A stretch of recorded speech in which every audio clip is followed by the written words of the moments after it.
All right. Welcome, everyone. My name is David Bradshaw. I'm the Assistant Director of the Graduate Center, one of the co-hosts of the ABD to PhD dissertation writing workshops series. The series is good for doctoral students, anyone who's ABD, but even if you're not ABD, this is a great workshop series to come to. A lot of what's done here can be applied to master's theses and other types of writing, especially today's. I'm excited to introduce Nick Synergy. He is the director of the Think Tank Writing Center and our main facilitator for today. The Think Tank Writing Center is one of the other co-hosts of the ABD to PhD dissertation writing workshop series, along with the College of Nursing, specifically Dr. Leslie DuPont, from the who's the writing coach over there, and the Graduate and Professional Student Council. And then we've also had a lot of support from the Writing Skills and Improvement Program over the years for this event.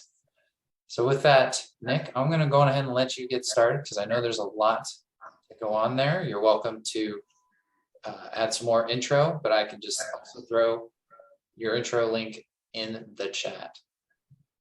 Cool. Thanks, David. Appreciate it.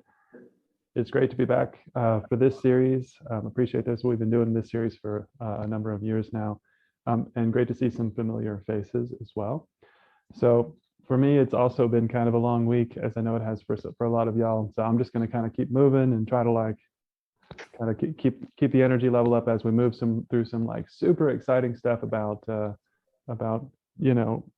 grammatical and other kinds of concerns. That's the kind of stuff that everybody's really amped up about, right? We're going to talk a little bit about writing basically more concisely.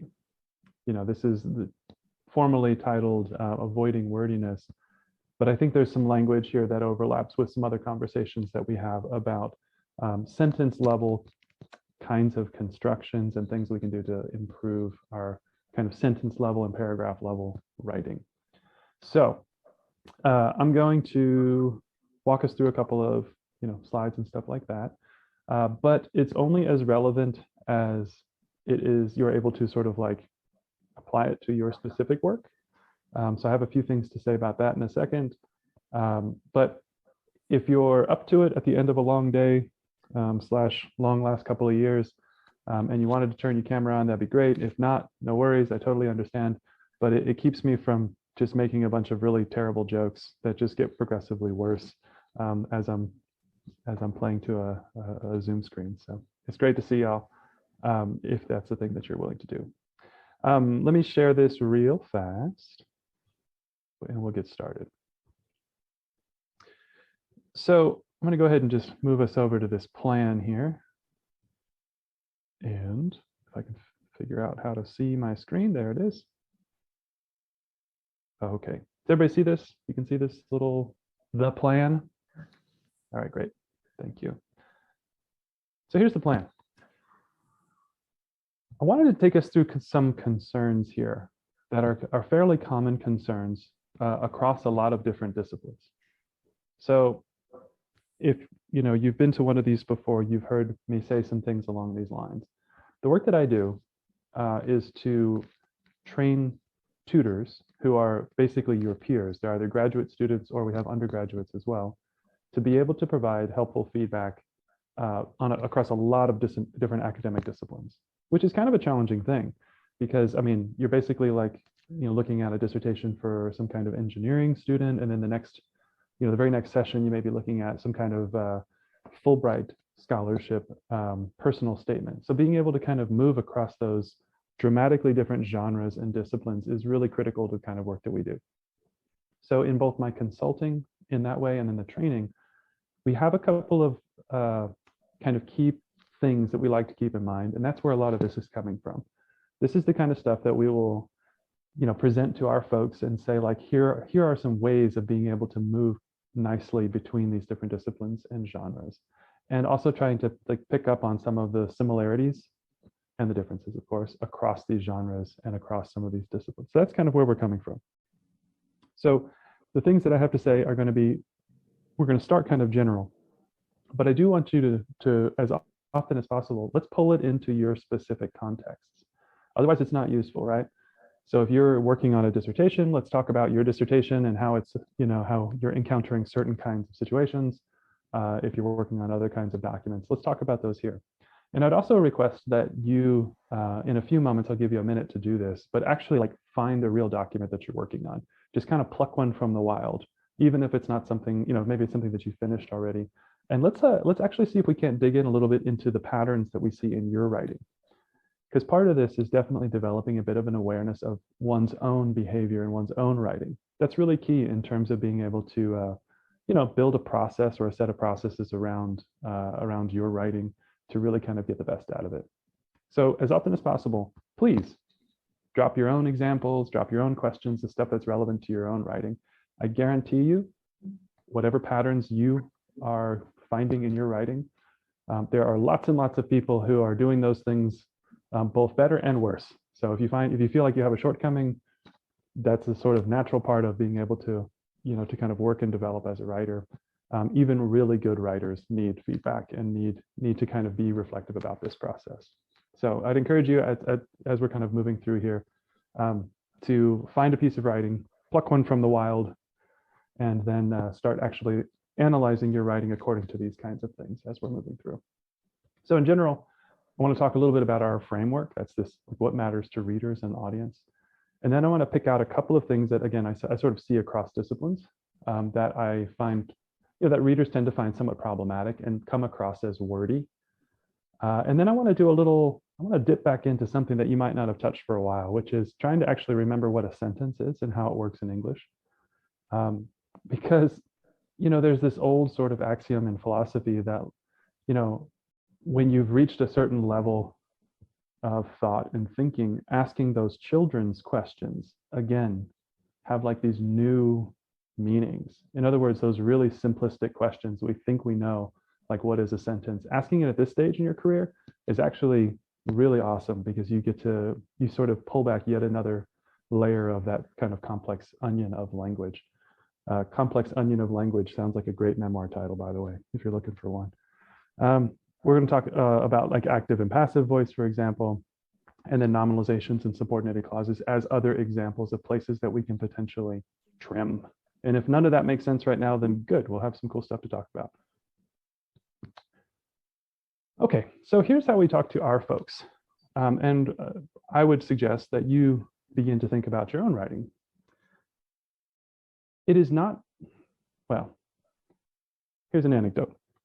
About 2 or 3 years ago now, we put together this big survey and we surveyed faculty across the university, thousands.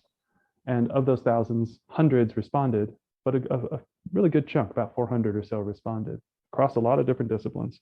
And one of the things we surveyed there was basically, what do you think that your students need help on?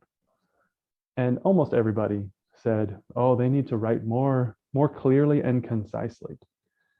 But we intentionally asked some additional questions down lower that kind of helped to flesh out what they meant by clearly and concisely.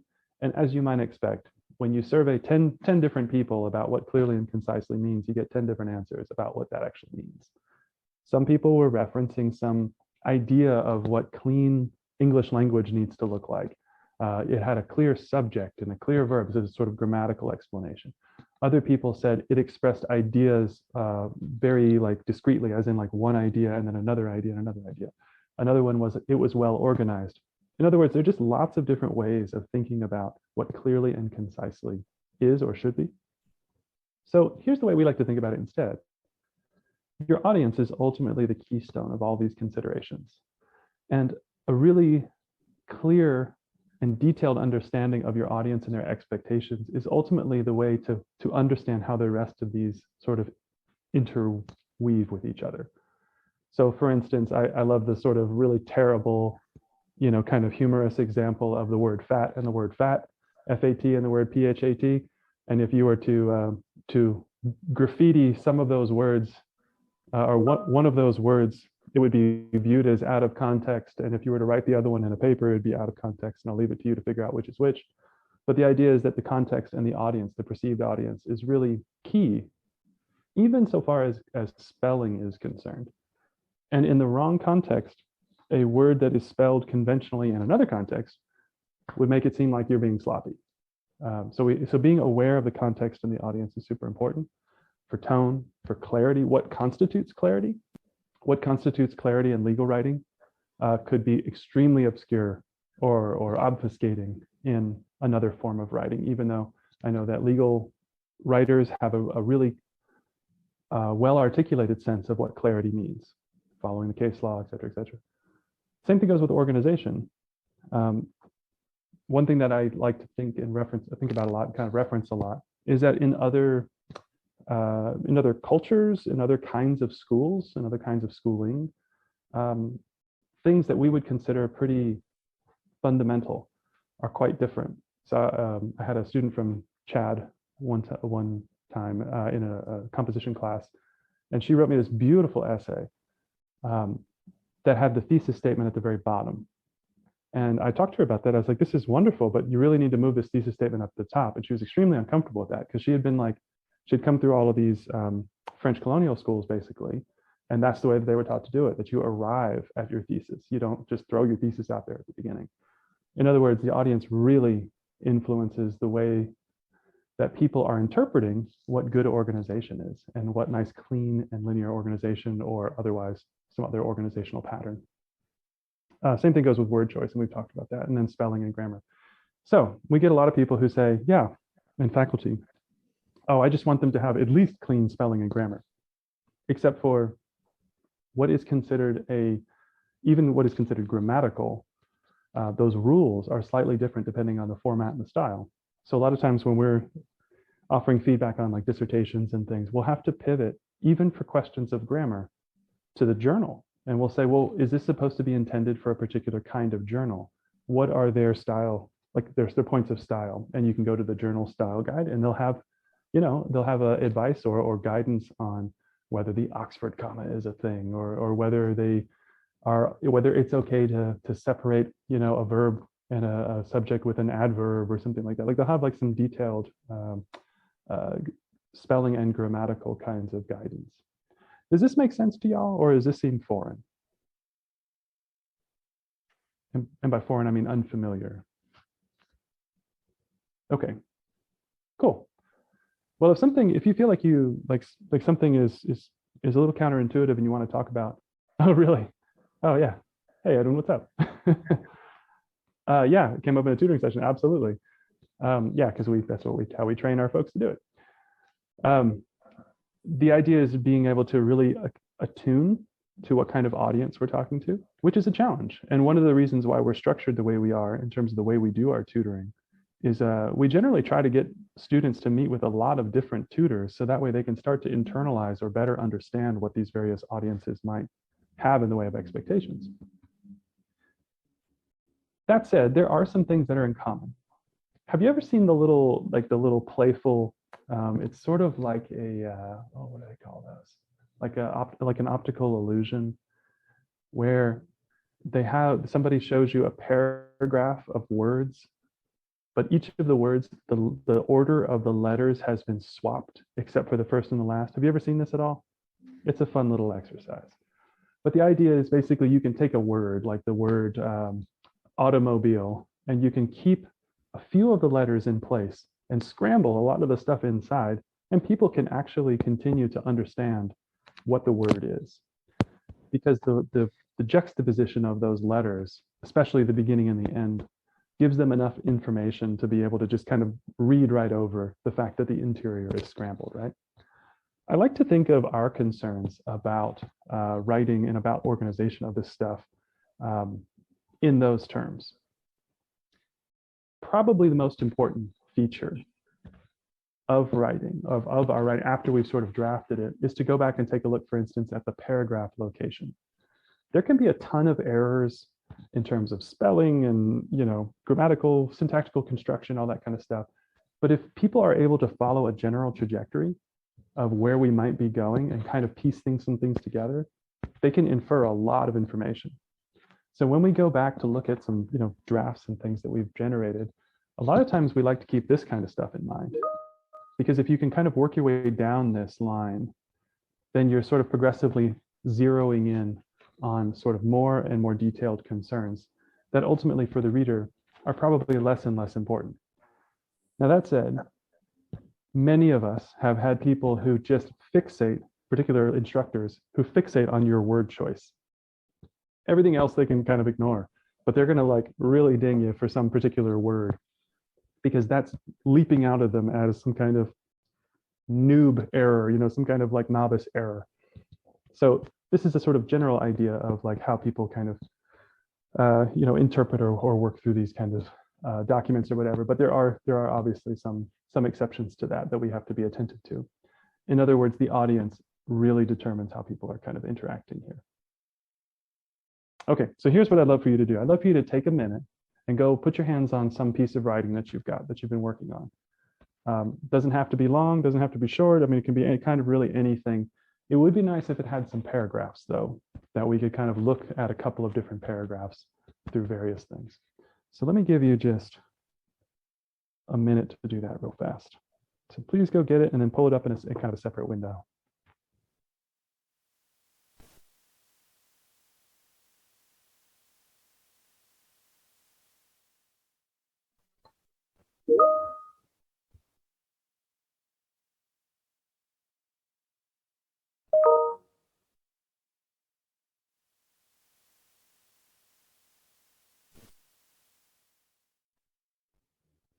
Okay, hopefully everybody's got something. I'm going to ask you to go into that document throughout the rest here and look for some patterns. So hopefully there's enough there to be able to pull some patterns. And of course, if you don't have enough there, just go find another one because I'm not going to be testing you on it or anything, but we're looking for some patterns as you're moving through. Okay.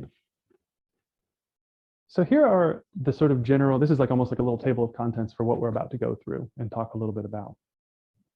So if we're looking at all the different ways that we can really start to refine our writing here, and you need something that looks like a checklist, here you go. Here are a couple of like common pinch points that we see. So the first is this wordiness and redundancy, and we'll go through a few different versions of what that looks like. The second is a confusion about active and passive voice. And I say confusion because, you know, there are some people who make it sound like you have to have everything in the active voice or you have to have everything in the passive voice. But it's really a confusion about how we can kind of deploy each of those to really kind of emphasize what we're trying to emphasize. And then we're going to talk just briefly about nominalization. So we're basically like turning some other kinds of words into nouns, which they end up kind of having this like stacking up kind of effect. And then finally, we'll talk a little bit about ways of subordinating other information, some information that you might not.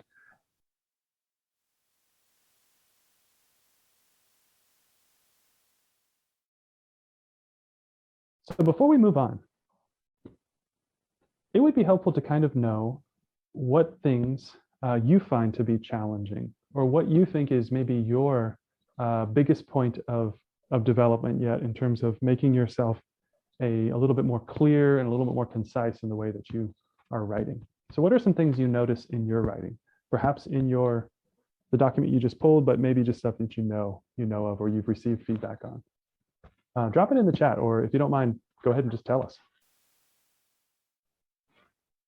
While folks are typing, anybody want to jump in and tell us one thing that they think that they could improve on as far as their own wordiness or other? So Edwin's talking about passive voice. I'd say I use all of these. Yeah. I mean, my general strategy is it takes me like a paragraph to give somebody my phone number, so it's fine.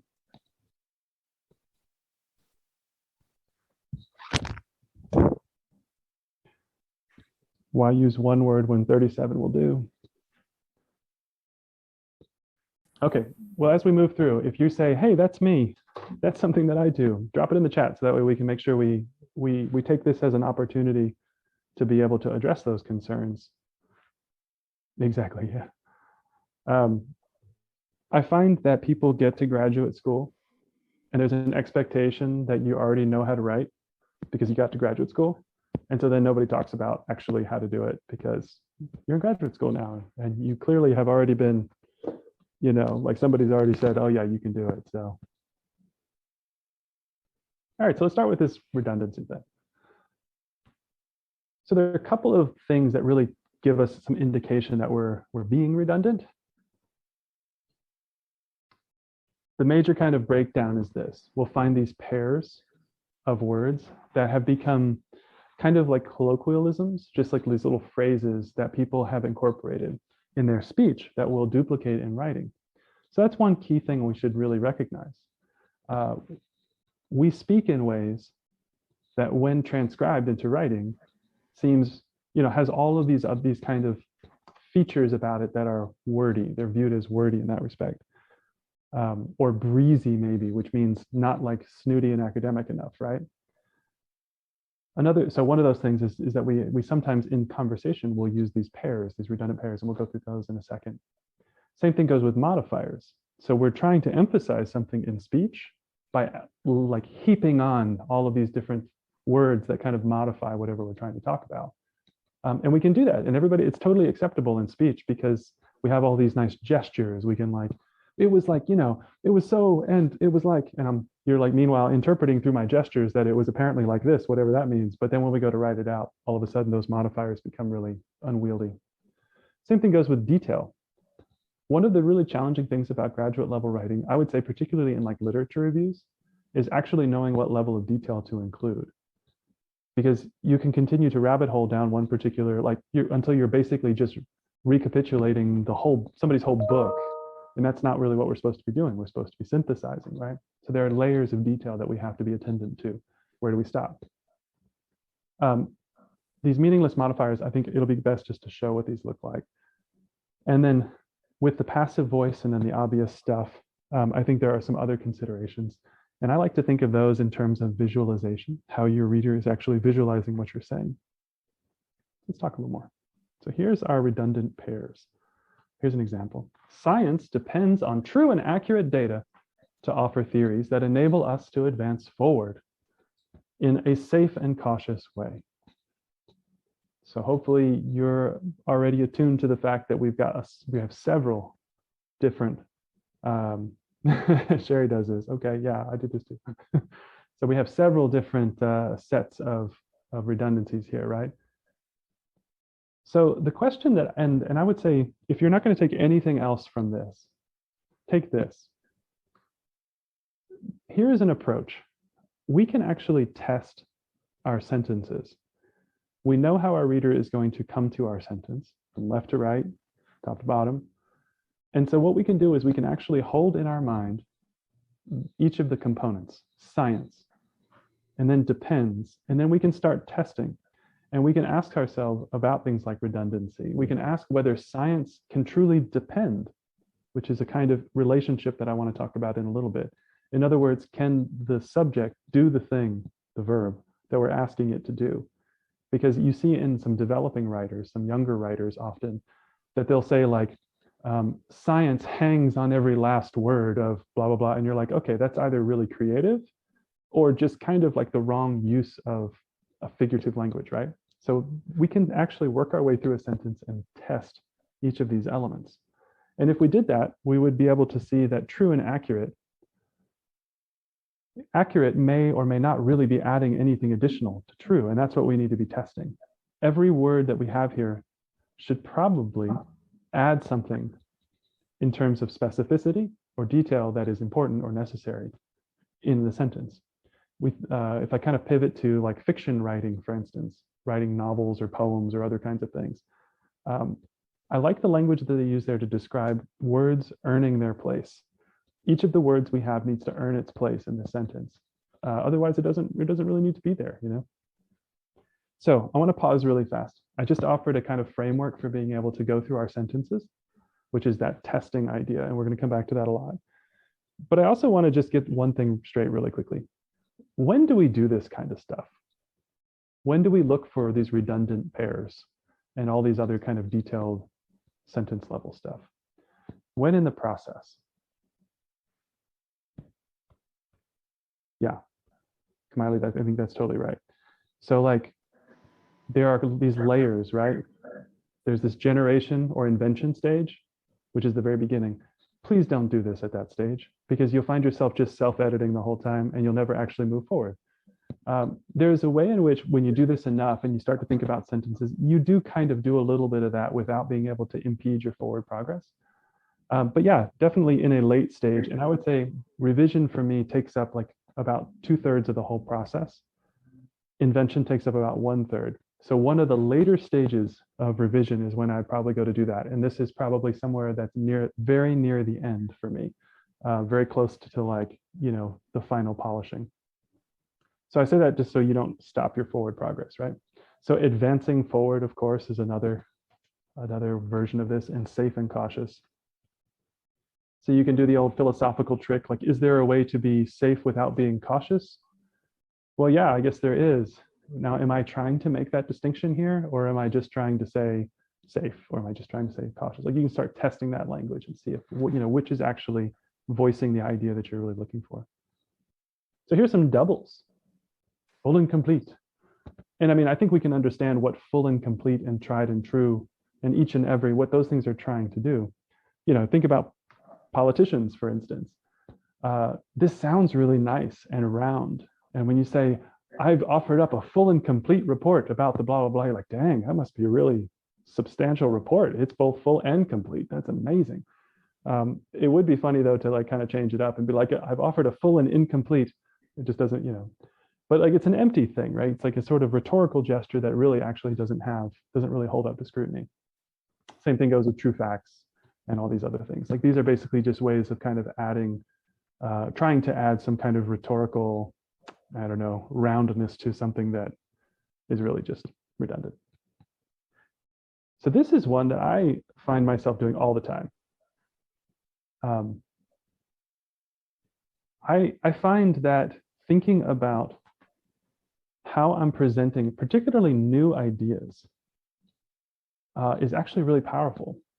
Because if you think about your audience trying to visualize whatever it is that you're saying, to process not different makes them actually read through those two words, not and different, understand different, and then return to the idea of not to understand that that's the negation of difference. So there's this like recursive work that has to happen there that sends them backwards in the sentence and has them reprocess whatever it was you just saw and then move forward to try to make sense of that. And we're going to talk about that flow in just a second, because I think that's an important thing to think about. But presenting this in the positive sense, and of course not positive as an upbeat and yeah, but more like in the positive as opposed to like the negation is really important. So what is not different? Well, it's similar. Or what is to not stop? Well, that means to continue. Now, sometimes you're actually trying to show that this negation is the key feature of this. For instance, if we're talking about inclusivity, inclusive and exclusive practices of an organization, to use the phrase not include feels in some way, to me at least, to really emphasize that inclusion should be the goal, and we're showing that this is the negation of that, the opposite of inclusion. So this is a choice for you. It doesn't mean that you need to search through and absolutely eradicate every one of these. It just means that if you're trying to emphasize that inclusion is the thing, and this is not that, and you don't want to introduce a new idea of omission or omitting, then go with not include. But in most cases, we're doing this because we're a little lazy. At least that's how I'm doing it. I just get a little lazy and I say, like, I don't want to think about what not the same means. Instead, I want to, what that, like how I could translate that or whatever. Cool. Okay, so now I would love for you to take a minute. Actually, I'm going to give you 2 minutes to kind of go back through your document, a couple of paragraphs of your document, and take a look for any of these things. So I'm going to roll this back to a couple of slides so you can see that list. Cool. Yeah, so we're gonna pause right here. So I'm gonna give you 2 minutes, and I would love for you to drop in the chat which of these you're kind of seeing in your writing. I'll give you 2 minutes. So while y'all are dropping stuff into the chat, which things are you seeing in your own writing? Are you seeing any of these patterns?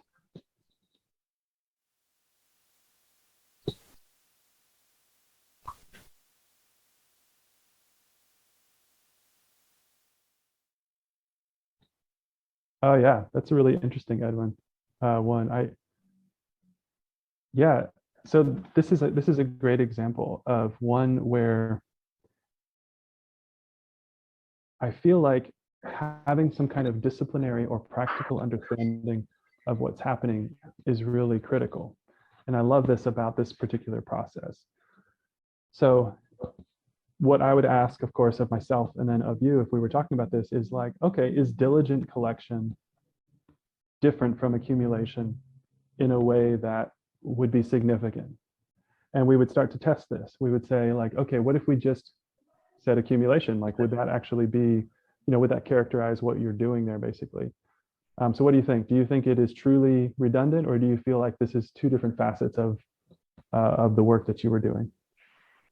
Cool. So he says, I think accumulation matters, but sometimes the data sets are curated. And so it, no worries. So it takes thought to collect this one. Yeah, and I think that's cool. So this is a great example, because I think what would happen in here is I would, as a writer, I would be challenging myself with this sort of like test of what happens if I broke this into two steps, two separate sentences. In other words, is this an opportunity for me to actually elaborate on one or more of those to specify? So that way it's not interpreted as basically a redundant thing, that it's not kind of glossed over. So when we're talking about, advisors or other people who are reading this kind of material, sometimes they'll read right through this thinking that it's kind of like they're kind of trained to see this kind of stuff as like a redundant pair. But if you pause them long enough, or you break it up into separate sentences as a way of calling attention to the fact that this is actually two separate movements, sometimes it like resonates more cleanly. And so they don't look at your writing and say, oh no, there was an extra sentence there. It's more that they look at that and say they realize something that they wouldn't have noticed before. So let's see, Kamali says, closest I could find was the sentence. Traditionally, in response to transgression, the system primarily designated processes for the healing and rehabilitation of relationships. Yeah, so you're thinking healing and rehabilitation there, I would assume? Yeah. Yeah, I think, do you feel like healing and rehab are playing into different literatures as like coded terms? Yes. Yeah. Because rehabilitation, I am writing, sorry, I don't know, my phone's ringing right at this moment, but oh, multiple devices are ringing. I'm writing for law. I'm writing about the criminal justice system. There's a lot of use of the term rehabilitation in that context, and I am talking in this particular section about the Native Hawaiian system prior to Western contact, but I'm trying to distinguish the worldview and the mindset that underlying everything of all of this is like the healing of the relationship. So rehabilitation, I added that on kind of to refer to like the rebuilding, or like the rebuilding back up, but potentially also to pull in that kind of like that natural inclination toward that idea of rehabilitation and bring it together with healing. Like it was kind of both of these ideas, but really healing is probably the more important word, because that is kind of the frame or the lens through which that entire system should be viewed. So what I love about this is this really hits on the kind of like testing considerations that I think we need to be doing at this stage. Like once you have once you have your sentences there, you can kind of go back and like look for their continuity, for instance. So this relates to kind of another conversation that we've had in terms of, some of these other workshops and stuff like that about these positions, even in a sentence. And actually, Edwin, this kind of speaks to your sentence as well. So, the poets talk a lot about power positions in sentences. And basically that's referring to where in the syntax of the sentence you position keywords. So one key position is at the beginning. The first 2 or 3 words is a kind of power position. There's a lot of emphasis on that very beginning section. And I have a theory about this that I'm going to explain here in just a minute. But then another power position is actually the end. The middle area often does the work of kind of like trying to create the relationships between those 2 points. Of course, nothing is this simple, but that's kind of an oversimplification. So in this particular sentence, there is a reading that says that healing and rehabilitation are potentially, like your reader could come out and be like, yeah, that's kind of the same thing. This is like some joint or compound effect that we're seeing, or that we would be looking for in these processes or something. But I wonder too, if you would, depending on what the rest of the graph looks like, the paragraph, if you were to actually switch those, where rehabilitation would have been the thing that they would be expecting, and healing would occupy a power position at the end. I wonder if that wouldn't come across as more of a, I wouldn't say surprise, but as more novel, where they're like, oh shit, that's something different. Okay, I should be paying attention to that, because that's like the thing you leave me on at the very end. But it would very much depend on where you're coming from and where you're going in the context of the paragraph. In terms of like clarity though, it's pretty hard to continue to tighten this, right? Because this is a pretty tight sentence. It follows a kind of syntax that I think we're familiar with and we would be kind of expecting. So I think your choices would be, where am I positioning these concepts so that way I'm really drawing attention to them. Does that make sense? Cool. And then I see Ziad saying that learning to include more detail in order to convince the reader about my project. Yeah, and I think in terms of the detail, it really is a matter of looking for that cutoff point. How can we, like, what things do they need to know in this sentence before getting to this next sentence, before getting to this next sentence, and basically know more. If you haven't heard it already, one good way of thinking about this is that each sentence carries essentially one idea. The challenge with that particular way of thinking about sentences is, Kamali, in that sentence you just offered, what you're doing is not just presenting one idea as in you're just talking about healing. The idea that sentence is carrying, the freight on that sentence, is the relationship between healing and rehabilitation. Your rhetorical purpose for putting those two in the same sentence is to show that it's not the same thing. It's like both of the things. It's to mash those two things together. So sometimes that one idea that the sentence is carrying is actually the relationship between two concepts or two or more concepts. So we'll keep that in mind as we kind of move along here, right? So here, we'll do a little more straightforward example here too. So let's look for a couple of these redundancies and these meaningless modifiers, just to make sure we all are pretty clear on how this works. So here we have a pretty nice long sentence that says, in the event that governors of the various states in the United States have the opportunity at some time to get together and talk over with another the matter of economic needs and problems in their respective states, it is possible that they will find a way to overcome the major problems they have of specifying exactly how to divide up and redistribute federal economic resources to their different states. I think we're clear that we're talking about states here. If you're not clear that we're talking about states here, you haven't been paying attention, right? How many times do we say that word, states? A bunch. So let's look at one way of being able to kind of chip away at this. After we do some consolidation, we see if United States governors have the opportunity to discuss the economic needs of their states, they might find a way to redistribute federal resources fairly. Does anybody want to look at that more closely, or do we want to go ahead and move on? Was this a little bit, I wouldn't say mysterious, are there questions about what just happened there?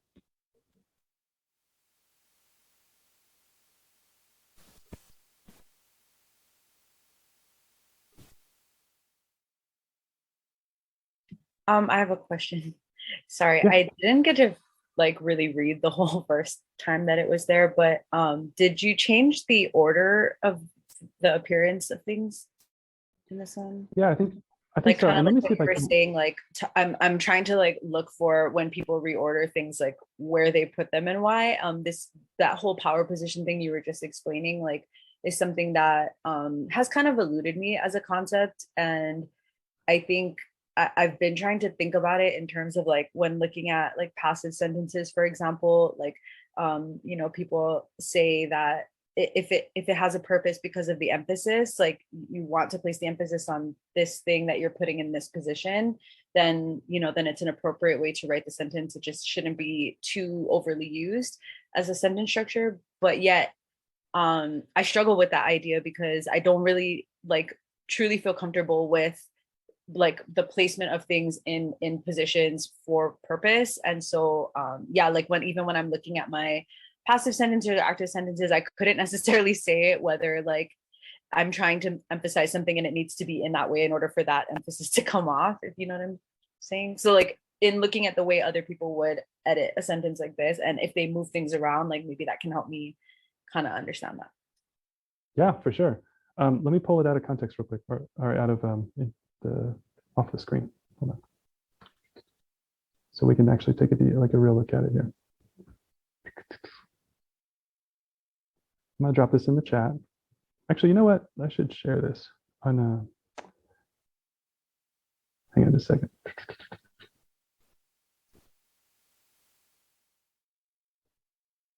I'm gonna put it in the chat, and y'all are welcome to tinker on it if you want to.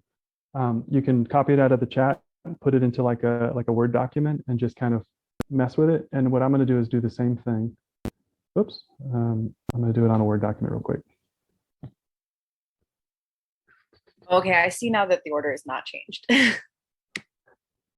I think because this one is pulled out of context of like a larger paragraph, I think it's less likely that we messed with the order. Here's the revised one. And let me drop these into my own little document here. Okay, I'm going to share another screen real quick.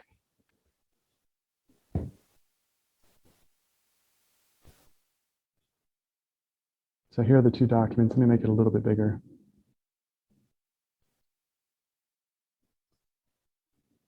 Or the two paragraphs, I should say.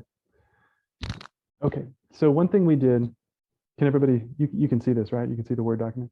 Okay, so one thing that seems to have happened here is we consolidated the idea of states and governors basically into the United States and then governors. In that testing that I was suggesting before as a framework, one way of thinking about this is, what does your reader visualize first? And here, interestingly, we actually start with an if statement. So what does your reader visualize when we say if? They have no idea. They just know that whatever is to follow is tentative. So there's actually a way in which we could probably revisit this, get rid of this structure, and probably make it even tighter as a sentence. But okay, whatever. We're just going to kind of keep this in this conceptual realm of if, so our reader doesn't quite know what to do with that yet. United States governors, we know just by virtue of our context that the governors are representative of states. So there's a sort of inference that happens there. So we've collapsed this governors of the various states, that whole concept.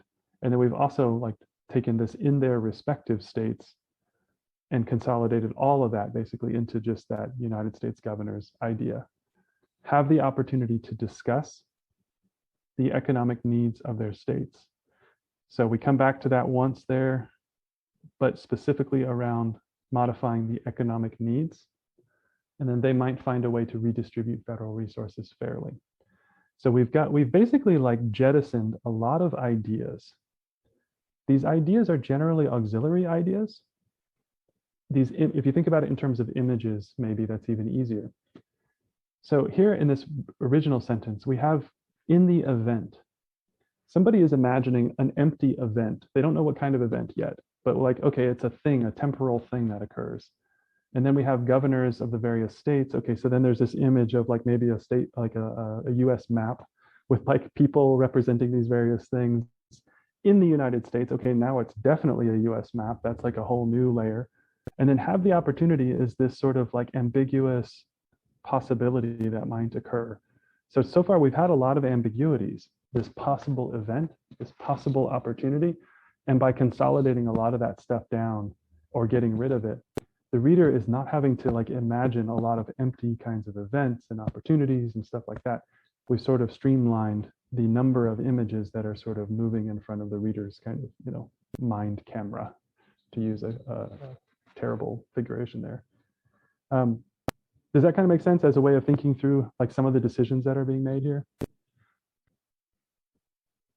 Cool. Are there other spots of this that are interesting or worth exploring?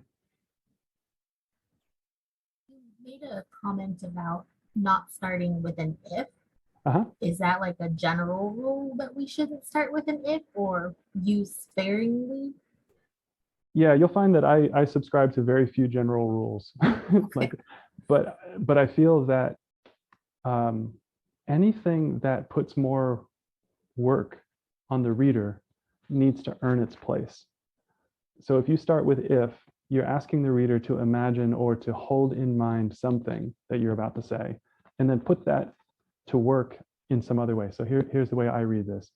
If is a suspended idea. Okay, I need to keep that in my mind while I continue to read through United States governors have the opportunity to discuss the economic needs of their states.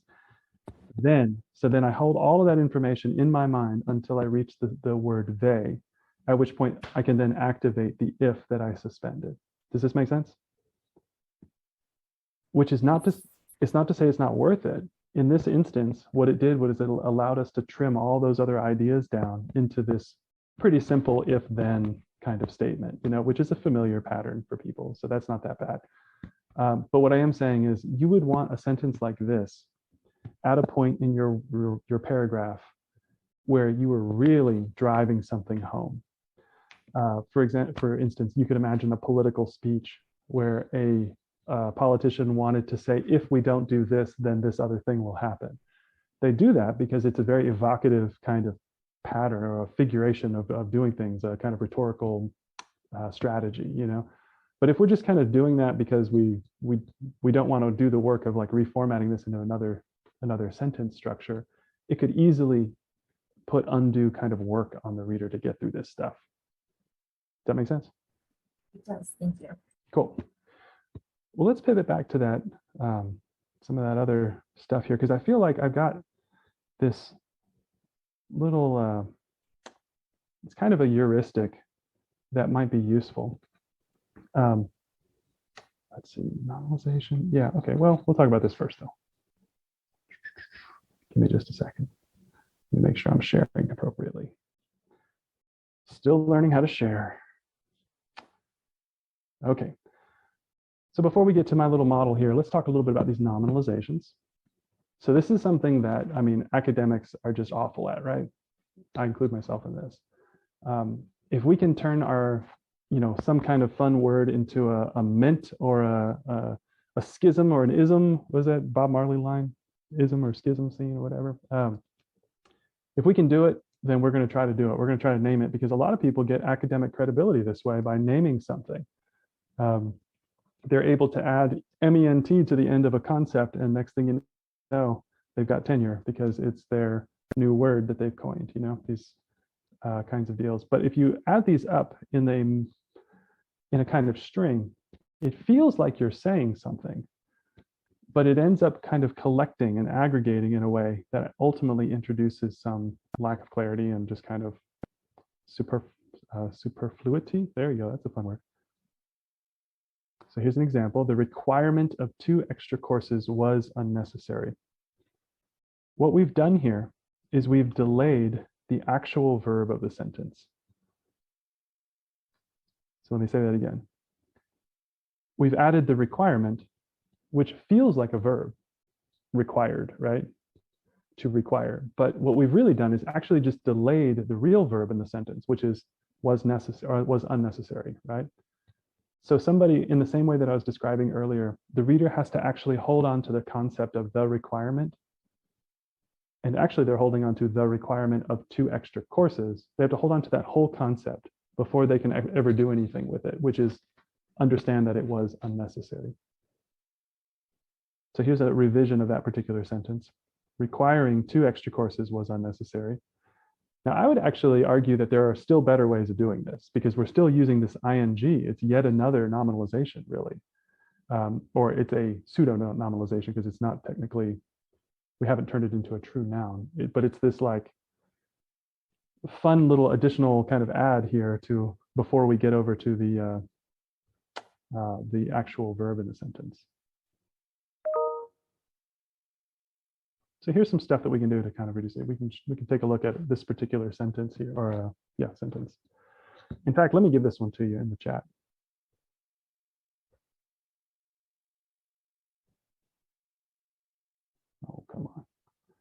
There you are. I got you. Boop, boop. Okay, I'm gonna give this one to you in the chat. Why don't you take a second, see if you can hack on it for just a minute. Not that you would hack on it, you would improve it. Okay, it's in the chat. You can copy it into a Word or whatever. And then if you want to dump it back in the chat, that'd be awesome.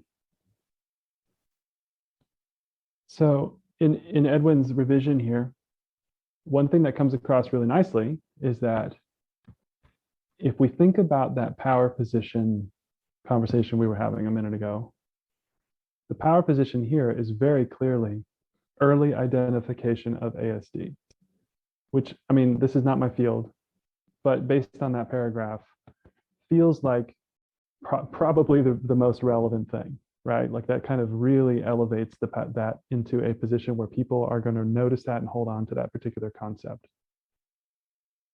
Past that allows for preventative interventions, ultimately resulting in improved outcomes. Improved outcomes is also in a power position, right? So we have, if the reader gets nothing else from this, we get early identification of ASD in one power position and improved outcomes in the other power position, kind of linking those two things together. So one question I would have for this writer, the original writer here, is are they trying to tap into a literature of these cascading effects? Like how significant is that to their overall understanding of what's happening here into this paragraph? Because it may be that they need to, because of whatever comes before and what comes after, they might need to have that language in there about the cascading effects. I just don't know this literature well enough to know that. So with Edwin's revision, that would be potentially one thing that in cutting, we wouldn't have that continuity. That said, it's quite possible that in this literature, that those cascading effects or whatever else are so well known that they don't actually have to link them together in this sentence, that maybe the whole paragraph is about this or something. So that would be the question I would bring to the table for this particular writer. And I see Kamili's as well. Developing effective research and clinical approaches for the early identification and diagnosis of ASD will enable earlier interventions and adaptive ways of thinking and improve developmental outcomes. Cool. Yeah. I mean, I do feel like even shifting the development to developing starts to give us a more active kind of flow here. I think I would ask in this situation about which of these pieces, we have this string of ands in like the original, where we have like earlier interventions and adaptive ways of thinking and improve. And the question is like, how many of those or which of those is maybe most important? Do we need all of them? Are any of those duplicative or redundant anyway? Yeah, that is my question. Yeah, about the cascading effects. I'm not quite sure. Yeah, I also agree with the making multiple sentences, because if we're thinking about that power position kind of conversation, multiple sentence gives you more power positions, right? You're able to kind of move somebody through. It's really important to me to continue to like pivot to figurations, different heuristics or ways of thinking about this, because it's writing, and so writing is like this kind of aesthetic thing. And I like to think of breadcrumbs or lily pads as two different figurations. Are we leaving enough breadcrumbs basically for our reader? What are the breadcrumbs that we need to get from this sentence to this sentence to the next in the context of the paragraph? Cool. So let's look at well, we didn't have an example, so there we go. Before we pivot, I think we should probably take 5 minutes. Is 5 minutes okay?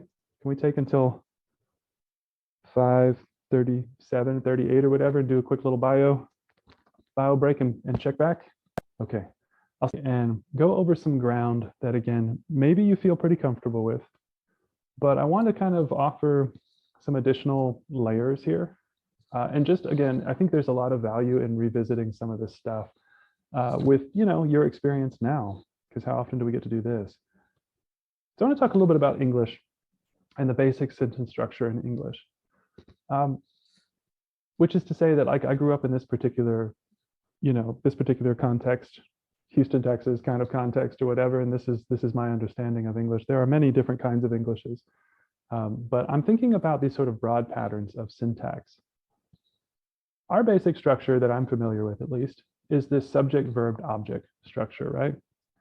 Okay, so perhaps you learned this and perhaps this is familiar, but what's more, I don't know, engaging for me is to think about language, in particular sentence structure, as one of the many forms of compartmentalization that we have in language. So one of those forms is actually how you're packaging ideas into a sentence by the way that you're organizing the words. Another form of compartmentalization is the paragraph and the paragraph structure. And then of course you have these larger and larger and larger kinds of packagings, you know, things like a whole genre or document or something like that, right? So there are these conventions in the way that we do this.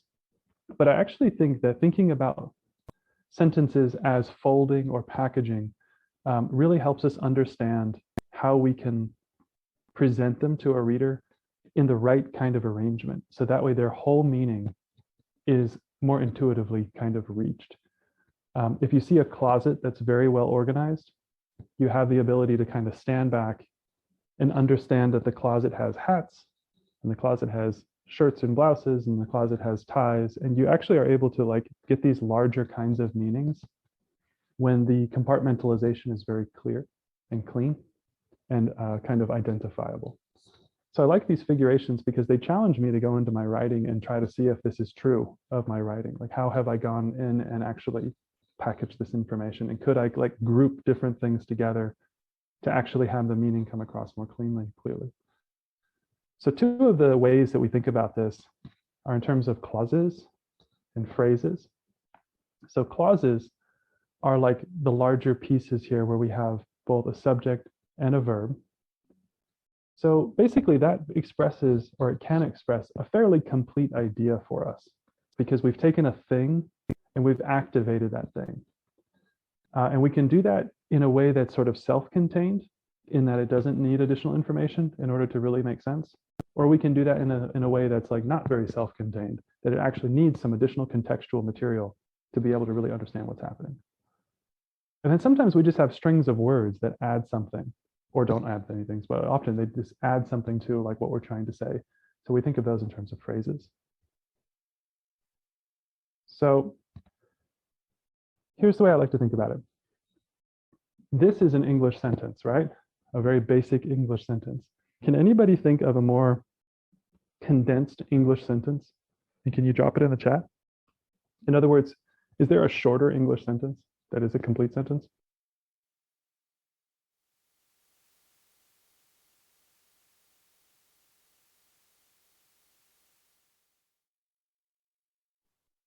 Edwin's doubtful. He says no. Can anybody think of a shorter sentence?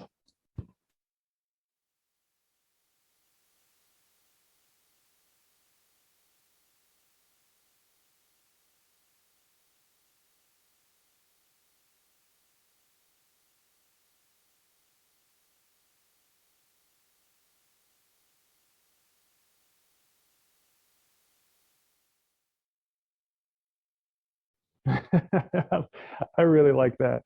I think everybody should strive to art hard. I think that would be awesome. That is great. Yeah, heck yeah, it could be, you could use that as a sentence. Yes, like it is. I totally agree. In fact, you could keep with our motif here and you could say art is, which would be super deep, and we would all have to think about this for just days and days and days, sort of like how we would art hard. I think both of those are at the same level, right? Both of them, art is and art hard, are doing something kind of special. In David's example, which is a great one, we've turned art into a verb. And so the subject is an understood you. It's sort of like a command in that sense. You art hard. Or there's like maybe an implied one should art hard, right? In Kamili's example, it's if we were to replace, instead of it, we'd use art. What we'd have instead is a true subject, art, or it would be obviously like a pronoun standing in for a subject, so that would work as well. Is then an existential statement. We're saying something about the being of art. Art is, it just exists. It just like exists, man. Or it is, you know, it just sort of exists. It's this existential statement, but it is a complete thought. And it has a subject and it has a verb. And the way that I like to think about this is a verb is a kind of activation of some concept or idea. So that's why I like this 3-word example, art is hard, because this, for me, while it is not the most condensed sentence that we can come up with, it has all these features of the stuff that we expect of most sentences, I think. So we're going to pivot back to this, art is hard. And the first thing we're going to look at is art, because everybody should look at art and experience it. And they should do it hard, art hard. I like that. So what we have here is we have a concept, an idea. And remember, we were using this sort of figuration of like visualizing. When our reader comes to this sentence, they are visualizing whatever their conception of art is. It's like starting to populate an image in their head, whether it's a kind of generalized image or whether it's a specific one. We don't know, because that's our reader and that's their context. That said, we can take that idea, that generalized concept, and we can activate it with this word is. So is this kind of existential verb. It can be like a condition or a state, but it can also be, well, yeah, it's pretty much like a kind of existential statement. It exists now, right? Or it exists in a certain kind of status or way. So we've activated art now. In their head, they've taken whatever image of art, they're starting to try to do something with it. And then we give them this meaning to make sense of whatever happened before. So they're taking this sort of like two ends, the bookends of the sentence, and they're equating them actually, because is also an equal sign, right? Art equals hard in this particular instance. So the thing I think is important about this is this little sequence. It's not to say that this is the only way sentences work, but personally, I would argue this is kind of the way people come to these sentences, trying to find these particular pieces in those sentences. So when we find a very complex sentence that has lots of different things happening in it, I think ultimately they're searching for these particular elements. They want to draw a box around the thing that is the ultimate subject. They want to do something with that. They want to activate it. And then they want to try to make sense of that. So it would be great if you could find one of your sentences and kind of at least notionally do this little thing here. Find one of your sentences. I would think it would actually be most instructive to find one of your really long sentences and try to do this. And I'm going to give you about 2 minutes to do that. And if you wanted to share a sentence, that would be amazing. If you didn't, that's okay. What are you finding when you're doing this? Are you finding that these map neatly onto your sentences? Or are you finding that they do not?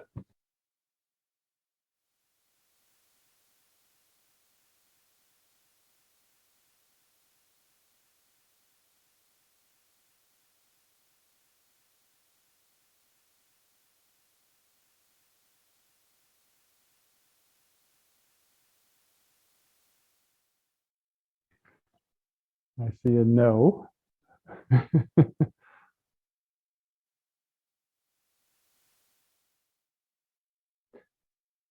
So while you're looking at that, and I'd still like to see from some others if this is mapping onto your sentences or maybe even one of the sentences you're looking at.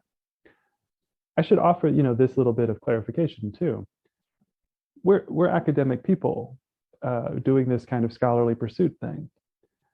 It's very unlikely that this is going to map neatly on your stuff, because these are not the sentences that we're usually writing. Because I would argue one of the major things we do, one of our major modes of analysis, is a synthesis or a synthetic kind of work. And our sentences, in order to be able to do that kind of work, often need to take multiple concepts and pull them together in one kind of syntactical structure, and bringing them together grammatically as well as conceptually, right? So I think it's going to be hard to kind of find this particular arrangement, which is not to say that we shouldn't have this in our minds when we're going back through our work, though, testing our sentences against this, because I do feel that even if we have a very complex sentence, again, ultimately the reader is looking for this information. And the closer that we can kind of keep it to this arrangement, I think the easier it is for them to be able to really follow along. And I have a kind of theory about that, and I'll explain it as we move along here.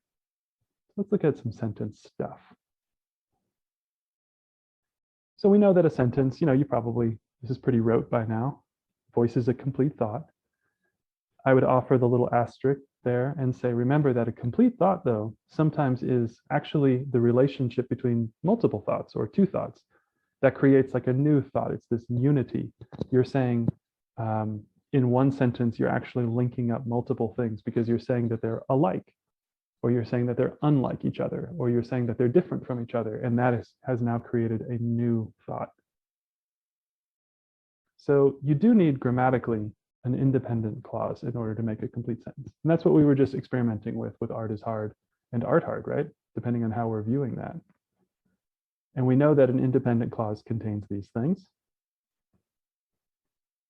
So remember in David's great example, the subject was sort of, it was an implied subject because that's the way that we can do things sometimes in English. We don't have to say, you need, you take out the trash. You can just say, take out the trash. And then the verb was art in David's sentence. And in my sentence, it was is. Can stand alone with a period before and after it. So we know that we're demarcating it. Remember I was talking about like compartmentalizing or packaging. A lot of times we use punctuation, obviously, to package these things into different structures.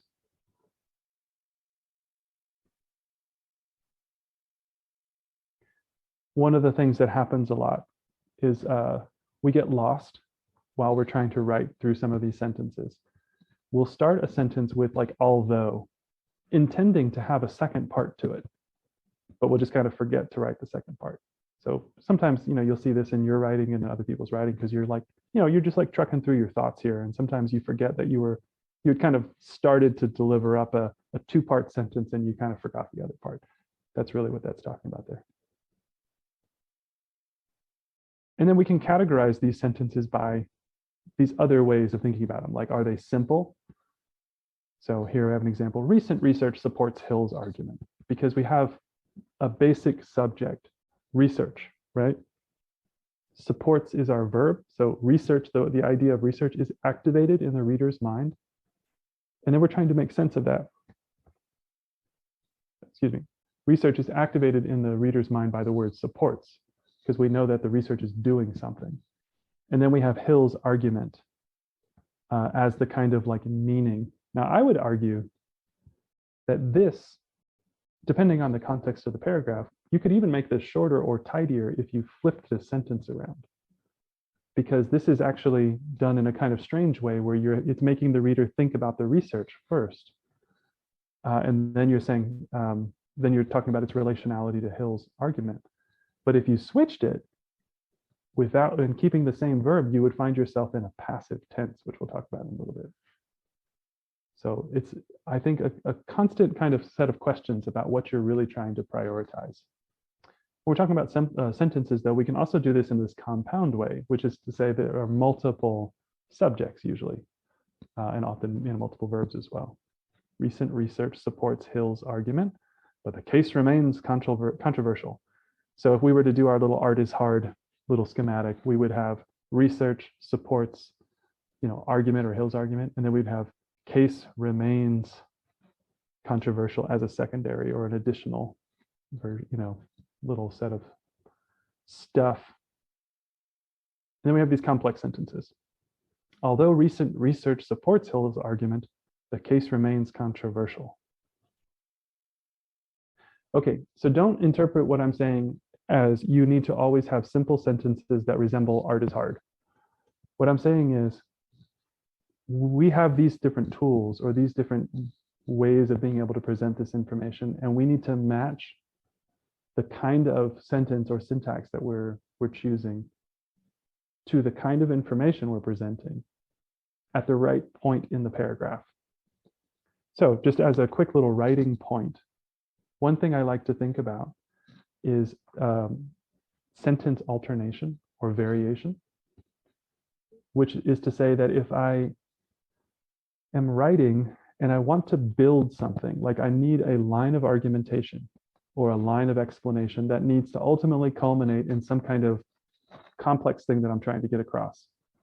A lot of times I'll think about that in terms of a kind of sequence of sentences. Short, snappy sentence that establishes something. Another snappy sentence that establishes something. Another one that establishes something. complex sentence or compound sentence that brings it all together. So like you can actually think about these in terms of sequencing. So think about whatever it is you're trying to say. What is your contribution? Is your contribution that you need to put, these ideas of, these like sort of complex, these different kinds of like concepts or ideas that are in your literature, you need to put those together in some kind of relationship, saying that one is effective and one is not effective. If that's the case, maybe you kind of build to that with a sequence of these shorter, snappier sentences. The other thing that I do, just to take pity on my poor reader, is I'll often have like a string or two of longer sentences, because that's kind of the stuff that we do, right? I mean, in my field or whatever, lots of long, compound, complex sentences. I'll just take pity on my reader every now and again and throw in a quick little short shot that just kind of like sums something up or gives them a moment to collect themselves before I move to the next compound sentence. Okay, so that's all very abstract stuff. Does this make sense so far? Is this sentence variation thing like a thing that you've experimented with, a thing that you're familiar with, or not something that has really ever been kind of on your radar? For me, it hasn't been on my radar, but I think I was working from the incorrect assumption that because I'm in a doctoral program that I need to be more complex and squeeze things in when I don't need to do that. Yeah, I mean, there's some commentary that I have as a writing kind of person. And then there's some commentary that I have as like a person who has been in a graduate program. I'm trying to finish up my PhD, my dissertation here from Texas A&M.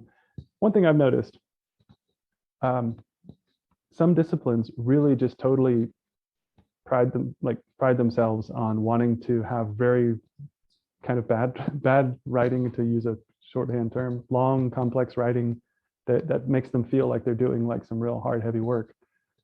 So there have been some times. So I came from journalism before. I've been back and forth between journalism and sort of academic work.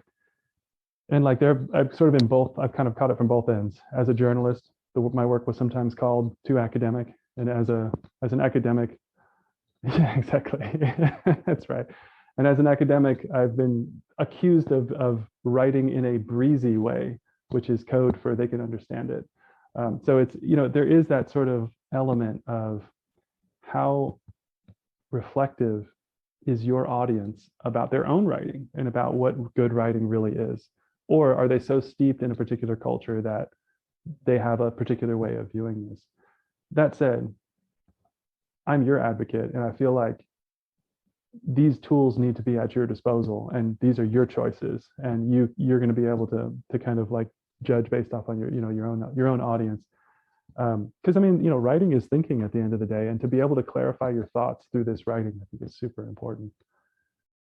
So now this is on your radar as a way of being able to vary this stuff, as a way of being able to kind of like think through. I like this concept of like mental load or cognitive load, and I like it because it sounds really fancy for something that's really simple, which I don't even know really holds up, but I think it works. The idea is your reader has to kind of like process the stuff that they're reading. And what I think we want to do as writers is I think we want to try to minimize the amount of load that we're asking them to kind of put into it, or that we're sort of throwing on them. So that art is hard schematic. The closer we can kind of get to that, I think actually the less mental work they have to do to hold on to those concepts that are happening kind of early in the sentence for a later, activation or something. For example, notice in this complex sentence, although recent research supports Hill's argument, although from the very beginning, they know that there's something there that's tentative, so they have a kind of mental asterisk by that, whatever is to follow. Recent modifies research, but when they're reading the word recent, they haven't yet read the word research. That's a tongue twister. In other words, they're modifying something in the first two words that they don't even know what it is yet. They haven't even gotten to that stage yet. And then supports, so like we're sort of like aggregating these ideas before we like are able to really apply them to whatever the content of the sentence is in terms of its subject. So for me, that's an indication that we're asking the reader to do kind of a lot of work. And readers are kind of lazy. They'd much rather go have dinner or check Facebook than actually sit there and trying to process this. That said, there are things that we need to do. We need to ask them at critical times in our writing. We need to ask them to do work, because that's when they really they come to arrive at whatever, synthetic point we're trying to make, So here's another way of thinking of kind of another application of this. Here is, this good old active passive argument that seems to be happening for forever, time immemorial. Has anybody received this critique, like, oh, your writing needs to all be in passive or all in active? Is this a thing you've heard? One thing that happens a lot is there will be internecine rivalries within departments. Sometimes it splits along generation, like generational rivalries. And rivalry is maybe too strong a word, but there'll be very different opinions. For example, like I went and talked with some biologists a couple of years ago now, and I asked them, there we had like 4 or 5 kind of like well-known faculty in the room with a bunch of PhD candidates, and I asked them about this. In your discipline, what's the prescription on active and passive? And it was totally split. There were people who said, we only write in the active voice because we want it to be like engaged, and like we want those verbs to be in that active kind of engaged voice. It's way tighter to write that way. It's way cleaner. And then there was another kind of group that said, no, we're scientists. We write in the passive voice. And you can kind of understand why that would be. And let's talk about that particular example for a second. So here in the active voice, we have this example that says, we have determined the target market to be adults between the ages of 30 and 45. And here we have a passive version of that. The target market was determined to be adults between the ages of 30 and 45. So think about what we've been talking about, testing these sentences. And also think about that whole concept of your reader visualizing what you're saying as you're saying and trying to hold on to these bits of information. What's the primary difference in terms of the visualization between the active and the passive? What does the active have them visualize first? If we were filming this, yes, thank you, Edwin. If we were, yeah, there you go, Sherry. Sherry's got it too, yeah. Is it Sherry or Shari? Did I mispronounce that? Sherry, you were right. Okay, great. Exactly. Everybody's right. So if you think about this in terms of a documentary film or the opening sequence of a film, we have determined, people in lab coats maybe, or like some very sophisticated marketing people with clipboards have determined this, right? If you're a scientist and you subscribe to this like older version of like the small L liberal scientist, as in the scientist who is like part of this broader, scientific inquiry kind of thing, we would understand why this argument would really kind of be a very difficult one to have within the context of your discipline. Because for a scientist, in the way that I understand it as a non-scientist, is that there was at some point the emphasis on effacing the researcher, because this is supposed to be like contributing to like a body of research that operates regardless of the researcher, that's separate from the researcher. So, you're talking about agricultural science, you're like, the chickens were fed at regular intervals. It doesn't matter that it was some poor, food insecure grad student having to haul his ass out there at like, 3:30 in the morning to feed the chickens. That doesn't matter. That didn't impact the fact that the chickens were fed at these regular intervals, right? Here in our example, the we doesn't really matter. It was just the fact that the target market, we now know what the target market, is basically. What I was encountering with that discussion with those biologists is that there's a group of scientists who think that it's actually important to acknowledge that there is a we behind this, so that way it doesn't feel like this kind of so-called hidden hand of science, that this was actually a researcher who was potentially fallible, or just acknowledging that this is like people, that these are like real people, and this is not something that operates irrespective of who's doing it. Are there similar let's say arguments, but are there similar kinds of tensions in y'all's fields? Are you discovering this in your field?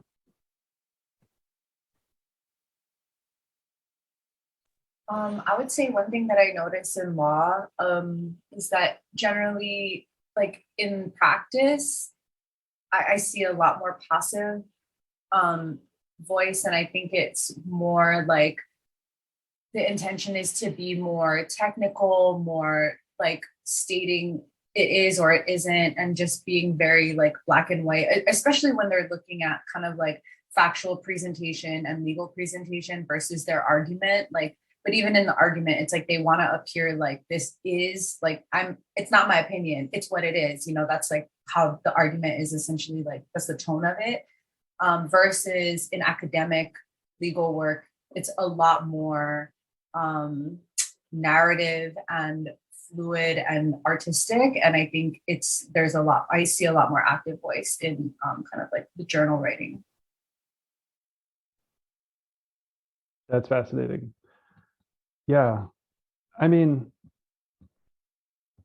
the struggle that I have when I'm looking at this stuff, especially, I mean, the way that the context that I've often encountered it is like I'll be working with a student who's working on their dissertation or something, and they have like an advisor who has said, you may not use the passive voice or something. Like these kind of like, really kind of obnoxious like rules that somebody has like a real, an axe to grind about these particular things. I mean, more often than not, we're moving back and forth between these depending on what I think is kind of more important. Like, where does that camera lens need to go? Because you can say, that a case was decided, and what you have the sort of camera lens, is this like concept of case was decided, or you can say, the opinion of the court or whatever. Obviously I'm making this up, not my field. In other words, like your focus, your grammatical focus of the sentence can actually like move around to another place than potentially, where you might have initially started in order to preserve the active voice. But sometimes that's very artificial. Like it feels really weird. Like, oh yeah, you're trying really hard just to like keep it in the active voice. Sometimes it feels more natural to kind of move back and forth between the active and passive. So yeah, I find it really interesting that like there's a kind of, I wouldn't say, I don't even know what to call that, kind of register difference that you're sensing between the kind of like, practice and then the academic work. Like, I wonder what the kind of reasoning behind that is, That's cool. The way that I like to follow this in my own work is, again, in that using that kind of camera lens figuration. Another, if you want to use like yet another metaphor or simile, if you think about the passing of a baton, like a relay baton between sentences in a paragraph, I find that pretty useful too. And what needs to happen in my view is if you say the target market, and that's the beginning of your sentence, obviously the sentence before that would have need to have set the context for whatever the heck the target market was, like why this was a market that was being sought out, what kind of market it was. So if you think about it in terms of a camera lens, we would have already had to have done a little scene setting to be able to then roll in with this passive statement, where it was assumed that people already understood kind of what conversation, what target market we were talking about, that kind of stuff. So that would be kind of my suggestion and challenge for y'all, is as you're kind of moving your way through your work, again, hopefully late stage stuff for this, see if you can follow the line of subjects of each of the sentences throughout a paragraph and say, okay, I'm talking about, women between the ages of 30 and 45 in this. So women is the subject of this first sentence, mothers with careers, and this is in the second sentence. What's in the third sentence? Look for that like sequence that you're building throughout a paragraph. And to me, that is a better, what would you say, like a better guide to whether or you're moving into or out of passive or active voices, is basically, have you provided enough information?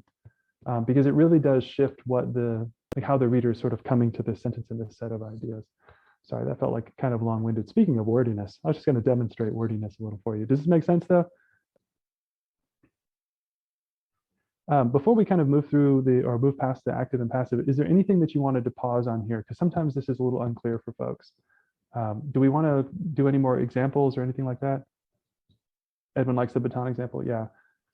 Yeah, I mean, I feel like the longer I'm sort of aware of writing and writing, techniques, the more I find that how powerful it is for everybody to kind of come up with their own figurations that really resonate with them, things that they think are like heuristically very, apropos or very fitting. All right, so Ziad says, what is your recommendation? Do we have to use passive voice more than active voice? It depends on the audience.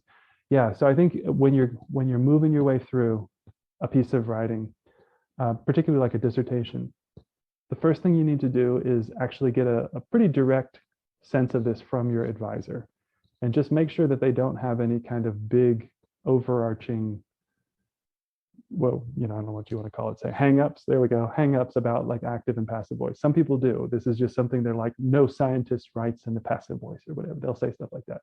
So get that out of the way first. After that, I would kind of actually look at your journal, the journals that you're kind of trying to write for, because they're going to have some conventions too. Your discipline's actually going to have some ways that they kind of like to do things. Some disciplines, like the biology example I was giving, there's going to be a little bit of a divide. And when you write in a particular way, like let's say you wrote a whole article in the passive voice, it's going to be interpreted as like maybe a little old-fashioned or a little outmoded. And that's hard stuff to really kind of get a sense for. So you kind of have to ask around a little bit and see kind of what people are doing, and also read some of the articles that are in the journals that you're kind of going for. And just kind of pay attention to that.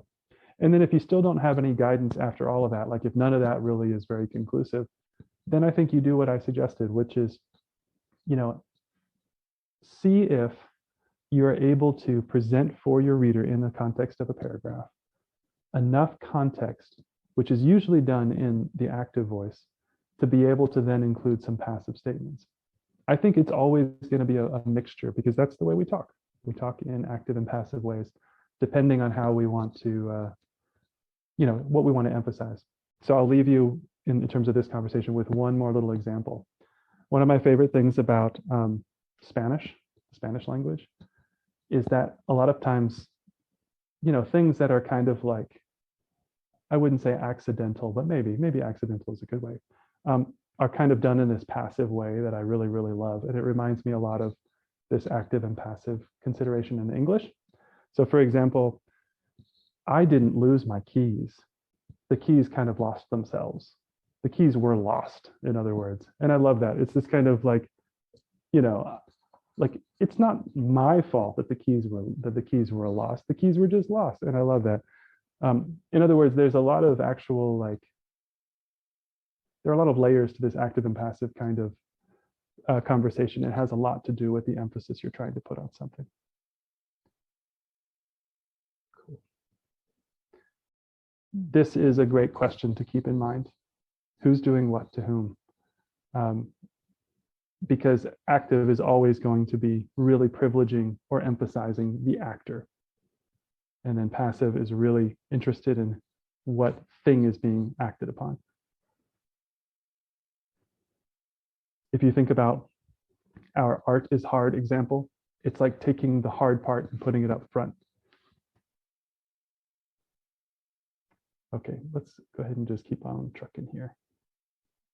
Okay, so here are some things that I wanted. This is kind of, we're coming to the kind of the last, couple of items here. And I want to cluster these into one other set of considerations. When we talk, especially folks who are in this academic kind of, milieu, if you listen to some people, especially in like classes and stuff, you often hear that they're layering information in kind of on top of itself. We rarely say art is hard. We often say things like art, which we know really predates the written history that we're aware of, and also is potentially the thing that is most human about us, is hard in the context that, or in the way in which it is both a presentation and, in other words, there's like we can't even get the art is hard part out before we're already cutting it up and adding in these other little bits of information and kind of layering in additional stuff. So one thing that we want to like keep in mind, yeah, right? One thing we want to keep in mind is in writing, we do this strategically, or we should do this strategically. Because while it is, while we feel like the onus is on us to be able to provide all the context, again, we have to set up those breadcrumbs. So that way the reader comes to the context at the right moment. There's a temporality to it. And everything that they don't need to come to right now can potentially be a footnote, but that's another point. But basically in the context of the syntax of the sentence, the ordering of the words, there are things that we can do here to kind of mess with that. One of the major things that we do is there's this whole group of, I don't know what you'd say, like different structures that we often refer to as parentheticals.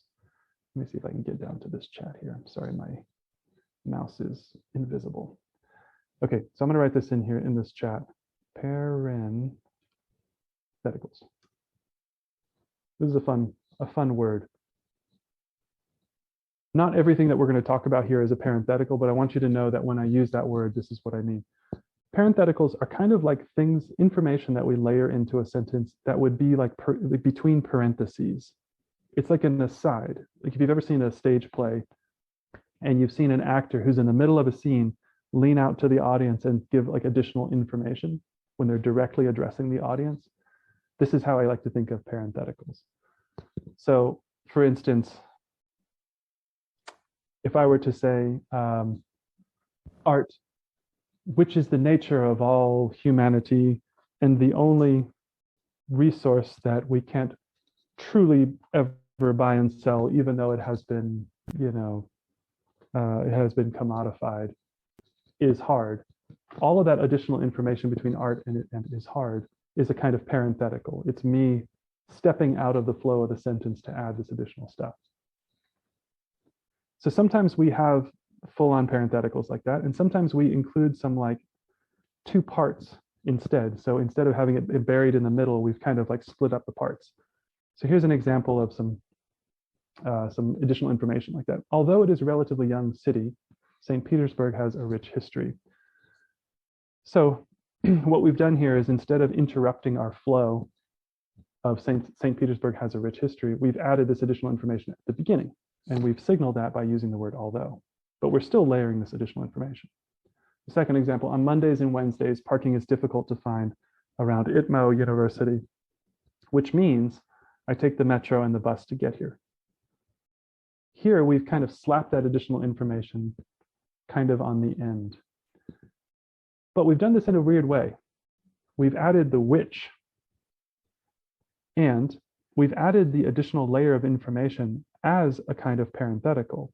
Parking is difficult to find around ITMO University. Because really, we could just say on Mondays and Wednesdays, I take the metro and the bus to get here without offering that additional layer. In fact, we could break this up in 2 or 3 sentences if we wanted to and deliver it as a series of breadcrumbs. We could say, parking is difficult to find around ITMO University. On Mondays and Wednesdays, I take the metro and the bus to get here. So 2 separate sentences that gives that as a discrete bit of information and a discrete bit of information. Here's another example. Dasha decided to buy a new laptop instead of the Asus that had been refurbished. In this bit of this particular structure at the bottom, that signals this information that distinguishes which Asus laptop it is. It's essential to understanding which of the Asus, all the different Asus laptops that are out there, which one we're talking about here. It's specifically signaling that. It's not quite the same as the others where they're just adding like an additional layer of information. This one is doing it in a way that helps us to actually distinguish that. Okay, here's what I'd love for you to do. Dip in really quickly to whatever piece of writing you have. Find a big old long gangly sentence and take a look at it in terms of parentheticals. Are you writing sentences with these parentheticals in there? Which again, parentheticals are okay, that's good. That's the way we talk and write. But let's take a look at 1 or 2. So take a minute, look for a long sentence with parentheticals. If you want to, drop it in the chat. I'd love to see that. If not, we'll look at some other examples. Thanks, Sherry. Okay, so let's take a look at that one. Let's see, not only are schools responsible for finding alternate means for delivering education, but they must also tackle the other aspects of college life, including social engagement, student interactions, food and housing, as well as the health and mental well-being of students and employees. Yeah, nice. Okay, so that's great. So in terms of this example, we don't have the same kind of like internal parenthetical where it's like we've got a subject that's interrupted. What we have is this not only structure at the beginning. So this is that kind of two-part thing where we know that there are going to be two, this is kind of like a seesaw sentence where we've got like this part at the beginning, excuse me, and then a pivot point in the sentence. So here I believe it's signaled by but they must also as the pivot point where we're like the seesaw kind of tips, and then we've got the rest of the information that follows. So cool. So I wouldn't call it a parenthetical exactly. It would be one of these other kinds of clauses where you've got a kind of dependent clause, which is that but they part, hanging on to the first part there. So this is a great example because this is, again, one of the formats that we write in all the time, because we're trying to basically set up that kind of two-part structure as a way of showing that there is a deeper relationship. This is a form of analysis. You know, you're like showing the work of your analysis here. So anytime we come to a sentence like this in our work, you know, we're probably reading through and something in it kind of gives us pause.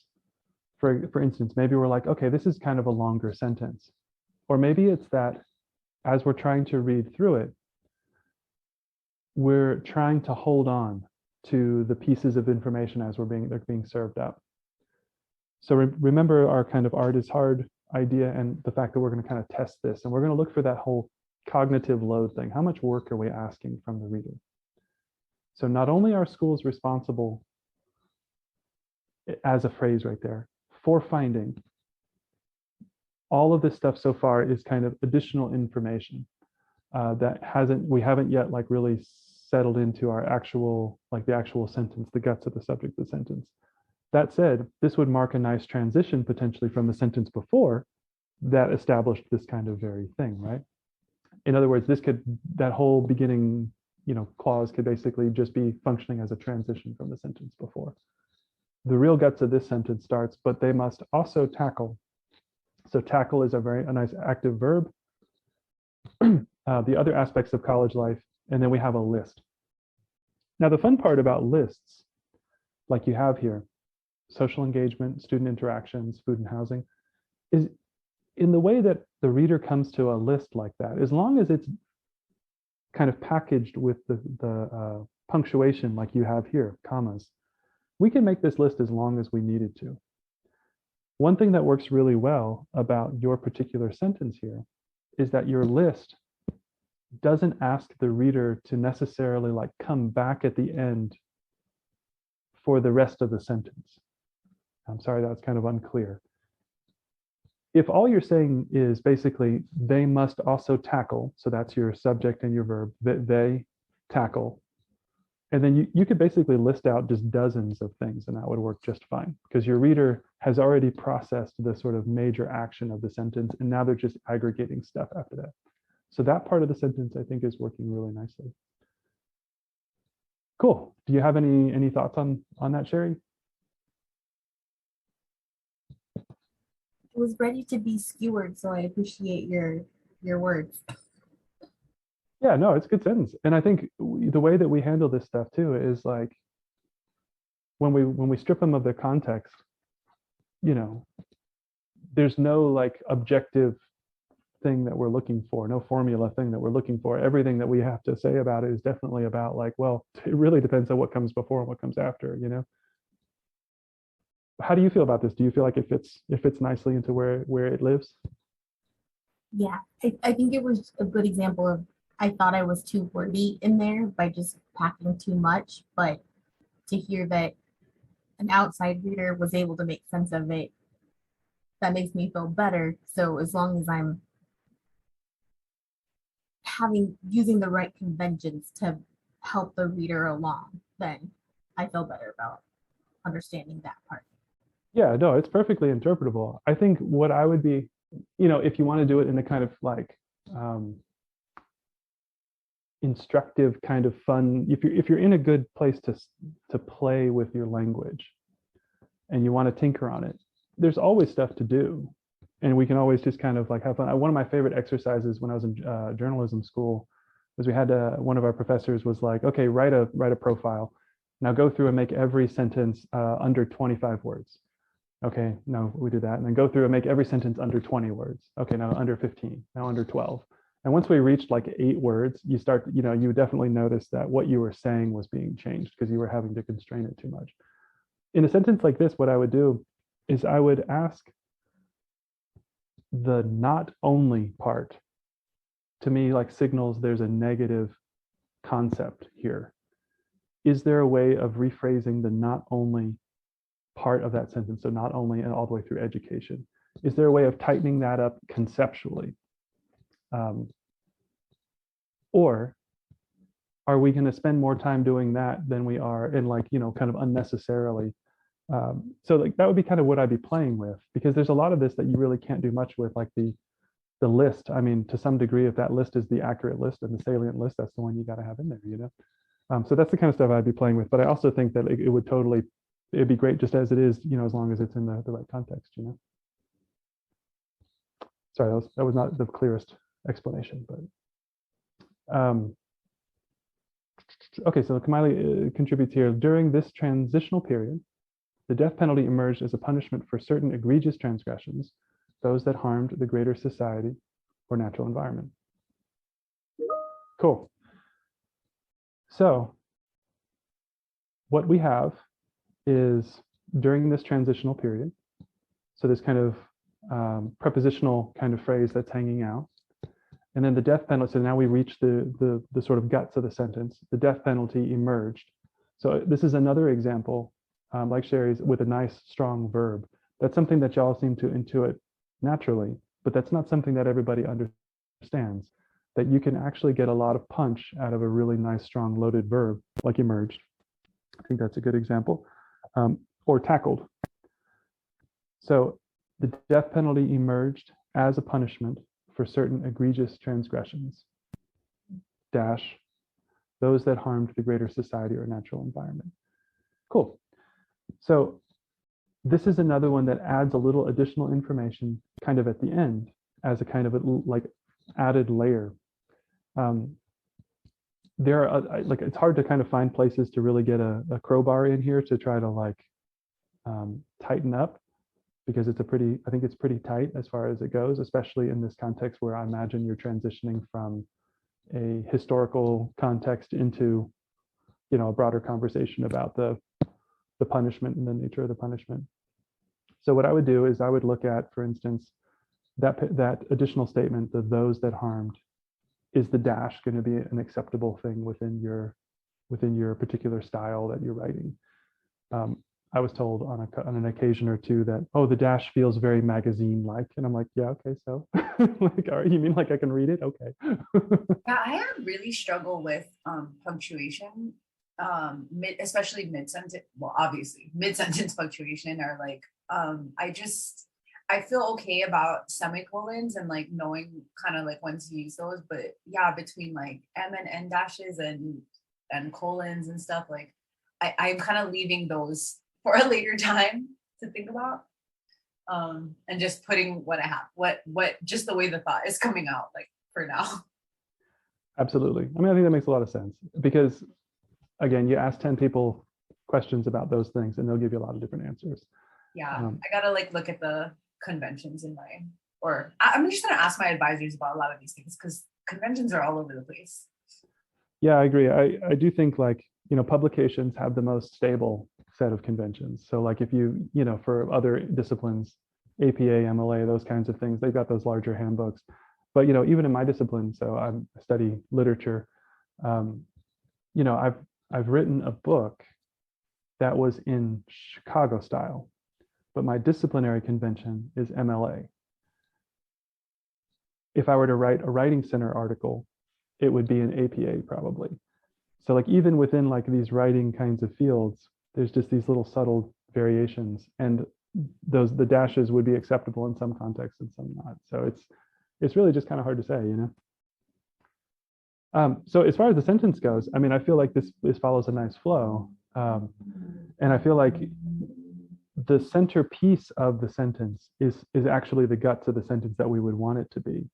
I think what I would always ask myself, just because I'm interested in testing to verify to make sure that like, yes, I do have a good justification for this particular syntax, is whether or not any of these like the appendage kind of phrases are in the right place during this transitional period. To me, actually sounds like a nice transition. So I probably wouldn't end up changing it. But I would say, okay, is that necessary to link the thing that comes before to the deal that comes after? Is there a way that I can like layer that in as a phrase? So maybe behind the death penalty. So here would be just another way of doing it. And again, I don't think it's better in any way. But the death penalty emerged as a punishment for certain egregious transgressions during this transitional period. It's not that you have improved the concision of the sentence. It's that you've reorganized the emphasis. So the question is, how important is it to establish the transitional period first before moving on to the guts of the death penalty as punishment? Or is it that we can subordinate the transitional period, the historicity of it, underneath the movement or the application of the punishment? And that would be something you would figure out by virtue of the flow of the paragraphs, the handing of the baton. Does that make sense?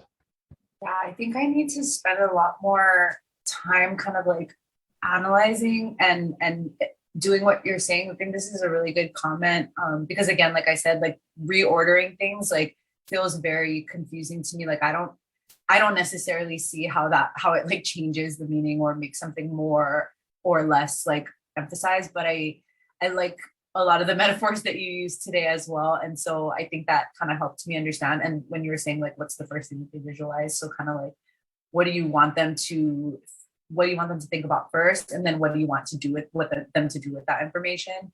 And I think that this sentence is not like, I didn't choose to put that there for that reason. Stylistically, I tend to use dependent clauses at the beginning of my sentences very frequently. And so like during and although and like just kind of therefore, notably, like all these like sometimes signal words that are by themselves, but sometimes just like putting something in front of what I really want to say is like maybe a comforting thing for me, not necessarily like a choice that I made. Yeah. And I think that you should rely on that intuition for the first big chunk of the writing, and then kind of towards the end, when if you can build yourself in some playful space to be able to think that, sort of think through that and analyze it a little bit. I think that's sort of where you get that extra level of polish. Because I mean, in my view, the goal here is we want it to come across as just making sense. The reader's not going to know that you sat there kind of like agonizing a little bit over whether or not to put that little phrase, in front. The other thing I'd mention, and then I think we're going to probably wrap here, is transitions between paragraphs. We do a lot of things between paragraphs because it feels like we need to transition between ideas, and between sentences, really, for that matter. But you'll find that when you read like much more inexperienced or much less experienced writers, they're leaning harder on the transition words than really kind of like polished, sophisticated, kind of developed writers. A lot of really polished, sophisticated kind of writers, you can read through what they're writing and they're not really transitioning. They're not using like, those kinds of like signal words that you would think are actually transitioning between like paragraphs and stuff. What they're doing is conceptually tying ideas or positioning ideas next to each other that kind of have a natural cohesion, This is one thing you can see in some news writing that's done very well. You don't use transition words in news writing generally.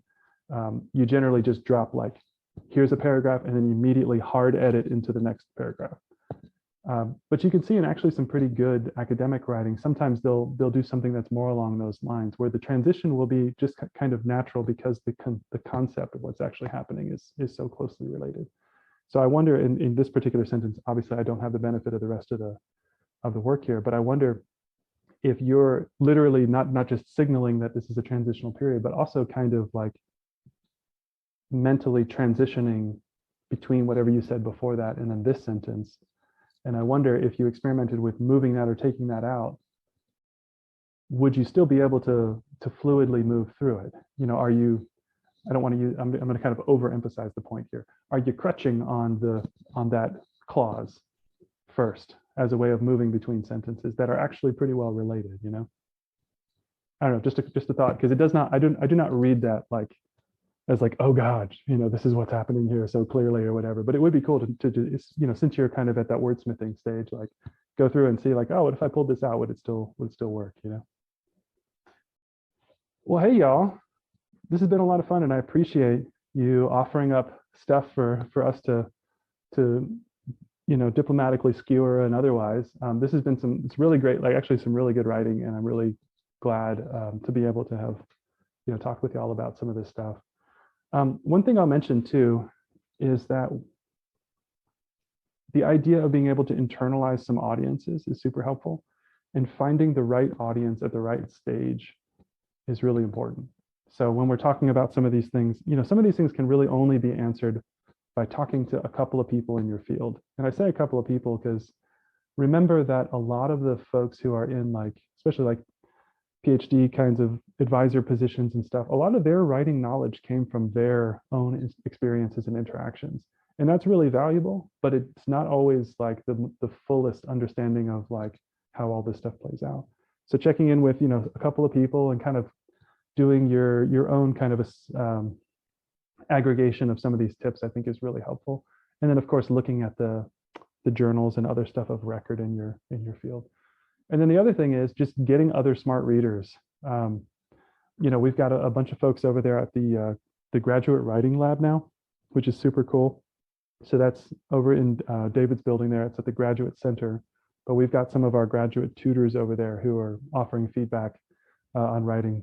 You know, so basically, they're not going to be talking about this exact same stuff, but they're basically going to be functioning as another audience, a kind of educated audience. So if you want to soundboard some stuff, like, does this sound right? Does this feel right? You know, that kind of thing.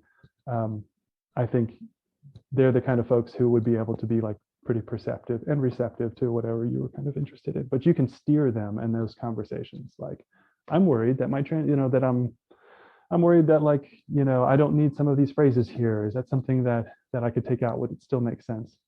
Because I think trying to internalize some of that feedback is pretty powerful. Any final questions or concerns or anything before we head on out?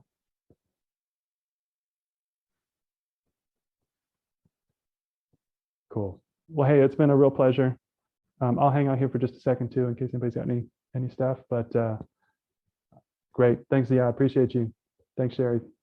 All right, y'all. Y'all have a nice night, okay?